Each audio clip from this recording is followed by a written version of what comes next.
An innocent Uber driver was killed in West Harris County, supposedly during a crash caused by a 17-year-old driver who was allegedly drunk. Let's get you to ABC 13 reporter Micah Hatfield with the disturbing details. Micah? Hey, good morning, Erica. Disturbing is right. We're standing in the middle of a tragic scene. I want you to be able to take a look at what we're seeing here.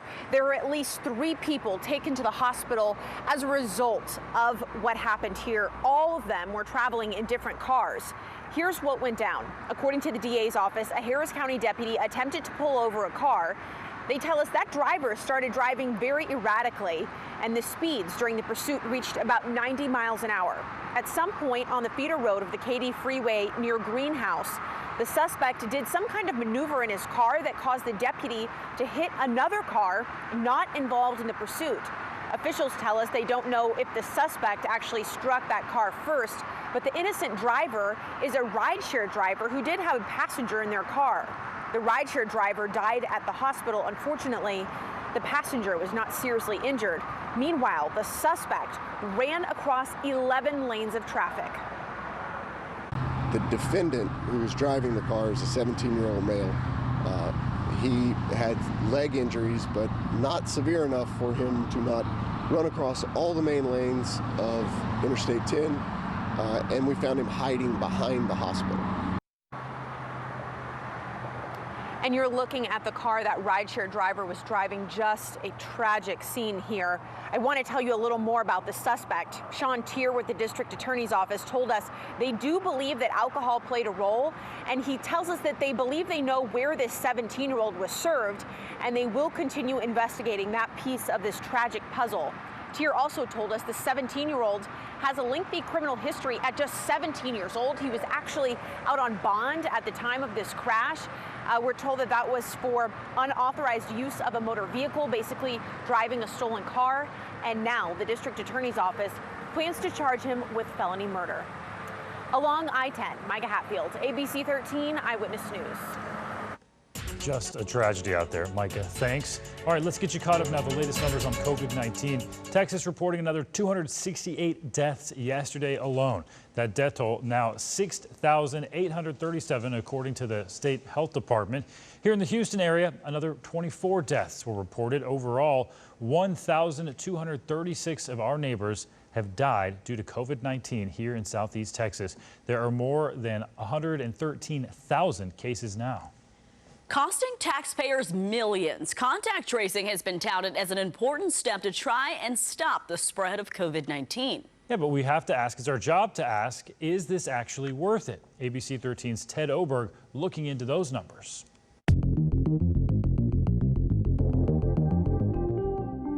Inside the George R. Brown Convention Center, there's an army of contact tracers hunting for COVID patients in the city of Houston.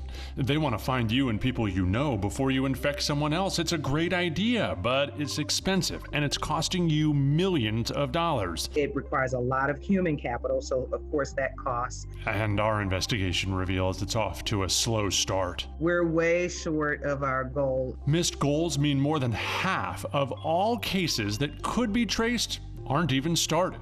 And they need your help on the ones they do start. 13 Investigates is tracing the contact tracers tonight after the Rockets game on 13. Lawmakers say they're making progress towards a huge coronavirus relief package that could restore expired unemployment benefits. Democrats and senior White House officials met on Capitol Hill yesterday to continue working out the kinks and details. In a change of course, the Trump administration says it wants to restore the $600 jobless benefit. But it's resisting other Democratic demands like food stamp increases and aid to homeowners and renters. Well, if you own a small business, listen up. Lowe's is wanting to help small businesses that are struggling during this pandemic. Yeah, and there are a lot of them. The company giving away $55 million in grants. The home improvement chain providing the funds through a nonprofit called the Local Initiatives Support Corporation. $30 million will go toward women and minority-owned businesses specifically. The rest will support those in rural communities. Applications are due tomorrow. You can apply on the website that is listed there at the bottom of your screen. We also have information on this on our website. Two American astronauts on a historic mission aboard a SpaceX Dragon capsule are preparing to splash back down to Earth this afternoon. Coming on home, the capsule undocked from the International Space Station last night, starting that journey home. Astronauts Bob Behnken and Doug Hurley are expected to splash down in the Gulf of Mexico this afternoon. The actual landing site is near Pensacola, Florida. NASA says the astronauts have 3 days worth of food and snacks with them just in case. They only have 48 hours of oxygen, though, so 3 days worth of snacks isn't really going to help. They'll hopefully all work according to plan. They won't need any of those emergency preparations. There's a delay during the capsule retrieval due to Isaias. If there is one, they have many contingency plans in place. By the way, this is the first American splashdown in 45 years. Wow.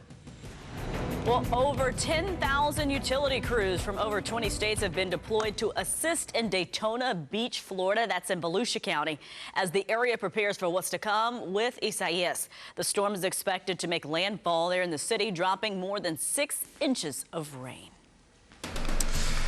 All right, looking forward to that splashdown today. Wishing them all of the safety and a wonderful journey. Very cool. First time 45 years. Wild. All right, beautiful sunrise this morning starting in Galveston, and I've posted it on social media. We could see a few stray storms today, more so than yesterday. I think they'll be hit and miss, but we've already had a few out there to start your Sunday just south of Matagorda. We'll show you that in a second. And some of those have quite a bit of lightning. Heat index values, though, rough. Upper 90s, low triple digits today. Expect it to continue to be hot. There you go. Thunderstorm activity really starting to pick up just south and even now approaching some of our central coastal counties. So really the hope is we see more pop up later throughout the afternoon. Let me pull in future tracks so you see here. Again, it actually does pop up activity a little further to the west. It doesn't look like much, but a hit and miss stray shower or storm. I think that underestimates it, though. I think this one does a little bit of a better job. It pops up some more activity. So I am going to have to decrease chances to about 20% due to coverage, but I think we'll see a few storms out there, and hopefully you get lucky enough and see one. If you do, a brief cool down is in store. Get ready for next week. The heat is on.